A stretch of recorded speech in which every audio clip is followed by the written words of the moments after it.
कणकवली बस स्थानकामध्ये विद्यार्थ्यांनी बस रोखून धरल्यात।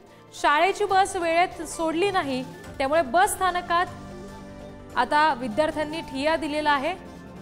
पहाटे 5 वाजल्यापासून विद्यार्थी बस स्थानकामध्ये थांबून आहेत। एसटीच्या नियोजन शून्य कारभारामुळे आता या विद्यार्थ्यांचं नुकसान झालंय। ही दृश्य आपण सध्या बघतोय। आंदोलन केलं म्हणून परत उठता काय ते बघा।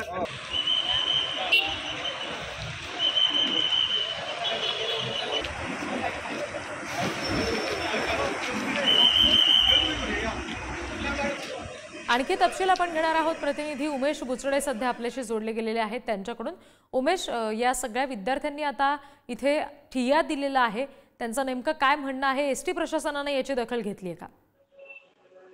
निश्चितच आपण पाहिलं की कणकवली ते कुंभवडे ही जी बस होती सकाळी 6 वाजता सुटली, ती 6 वाजता बस न सुटल्याने विद्यार्थी सकाळी 5 वाजल्यापासून बस स्टॉपला त्यांच्या बस स्टॉपला उभे होते आणि तिथे बस न आली आणि त्यानंतर मग त्यांनी ह्या बस स्थानकात आले आणि त्यांनी बस स्थानकातील बस रोखून धरल्या आणि एकंदरीत त्यामुळे वातावरण कुठेतरी तणावाचं बनलं आणि त्यानंतर त्याच्यासोबत त्यांचे पालक देखील होते, तसेच त्यांचे शिक्षक देखील होते आणि त्यांनी सांगितलं की दरवेळी शनिवारच्या वेळी ही बस वेळेत सोडत नाहीत आणि त्यामुळे वेगवेगळी कारणं देतात आणि त्यामुळे आम्हाला हे करावं लागलं, नाईलाजाने करावं लागलं असं सांगितलं आहे। आणि त्यामुळे विद्यार्थी स्वतः इथे थांबले होते, त्यांनी बस रोखून धरला। तब्बल 15 ते 20 मिनिटं त्यांनी इथे ठिय्या मांडला होता असं एकंदरीत दिसलं आणि पालकांनी देखील रोष व्यक्त केलेला आहे। असं जो कारभार आहे एसटीचा तो खूप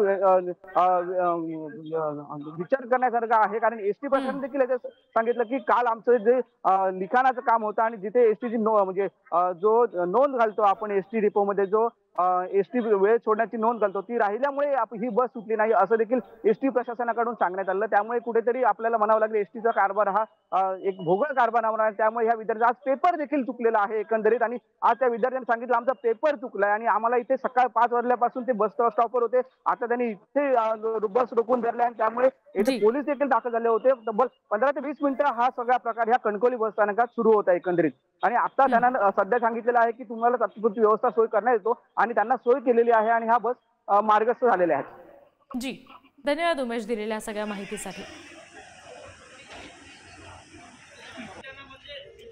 Thank you.